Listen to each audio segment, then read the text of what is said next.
অনুষ্ঠান বাড়িতে তো তোমরা অনেক রকমের রুই মাছের রেসিপি ট্রাই করেছো। আজ তোমাদের সাথে শেয়ার করব একদম নতুনত্ব রুই মাছের দুর্দান্ত স্বাদের একটা রেসিপি, যেটা হতে চলেছে একদম নতুনত্ব এবং টেস্টটাও সুপার টেস্টি। তাহলে চলো দেরি না করে দেখে নিই আজকে রুই মাছ দিয়ে আমরা কি বানাচ্ছি। নমস্কার, আমি সঙ্গীতাস কিচেনের আরও একটা সুন্দর রেসিপি নিয়ে তোমাদের সামনে হাজির হয়ে গেলাম। বেশ অনেক দিন পর আসলাম আবারও একটা দুর্দান্ত রেসিপি নিয়ে। আজ বানাবো রুই মাছ দিয়ে একদম নতুন একটা রেসিপি। তাহলে চলো দেখে নিই এই রেসিপিটা বানানোর জন্য আমাদের কি কি লাগছে। প্রথমেই নিয়ে নিয়েছি রুই মাছের বড় বড় পিস। এই ধরনের পিস কিন্তু সাধারণত অনুষ্ঠান বাড়িতেই ব্যবহার করা হয়।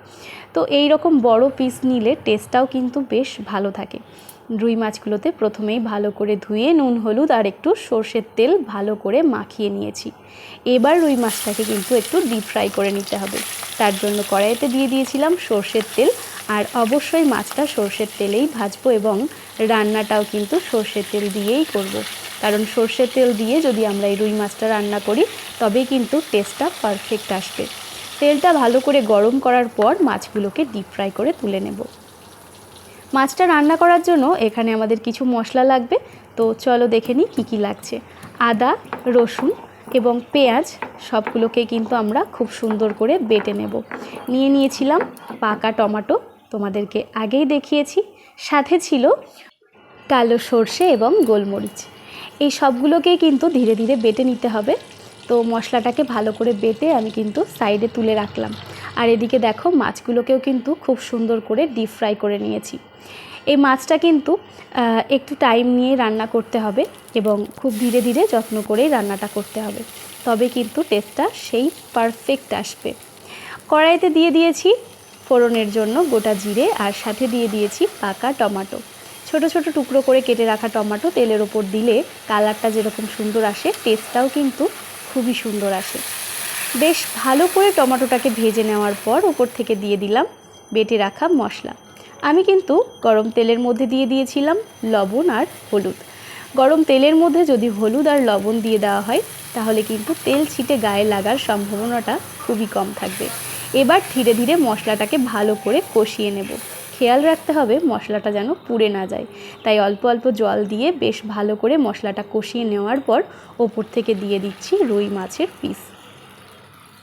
এবার মাছগুলো দেওয়ার পর অল্প একটু জল দিলাম। জলের পরিমাণটা তোমরা তোমাদের মতো করেই দিও, যেহেতু আমি এটা কোনো রকম ঝোল বানাবো না, তো সে কারণেই জলের পরিমাণটা কিন্তু অল্পই দিলাম।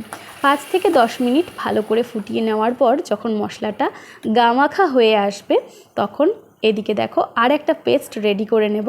তোমাদেরকে বলেছিলাম সর্ষে এবং গোলমরিচের একটা পেস্ট আমি এখানে করে নিয়েছি। সাথে অল্প একটু টক দই এবং লবণ দিয়ে সবটাকে ভালো করে মিশিয়ে নেব। আর তারপর এটাকে একটু জল দিয়ে বেশ ভালো করে ছাঁকনিতে ছেঁকে নেব, যাতে করে সর্ষের খোসাটা এই রান্নার মধ্যে না যায়।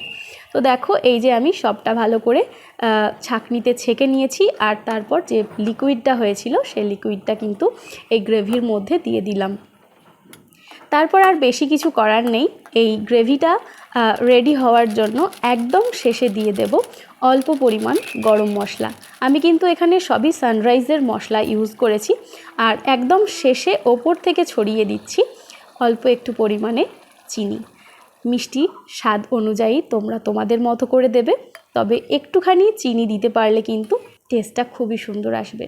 আর এদিকে দেখো একদম রেডি হয়ে গেছে আমাদের রুই মাছের মশলা কারি। তো চলো ঝটপট করে তোমরা অবশ্যই বানিয়ে ফেলো, আর আমাকে কমেন্ট করে জানাও আজকের এই রেসিপিটা তোমাদের কেমন লাগলো। আজকের রেসিপিটা তোমাদের যদি ভালো লেগে থাকে তাহলে অবশ্যই একটা লাইক করে যেও, কমেন্ট করে যেও আজকের এই ভিডিওটা তোমরা কোথা থেকে দেখছো, আর শেয়ার করে দিও তোমাদের কাছের মানুষদের সাথে। আজকের মতো আসি, দেখা হবে নতুন কোনো রেসিপি নিয়ে।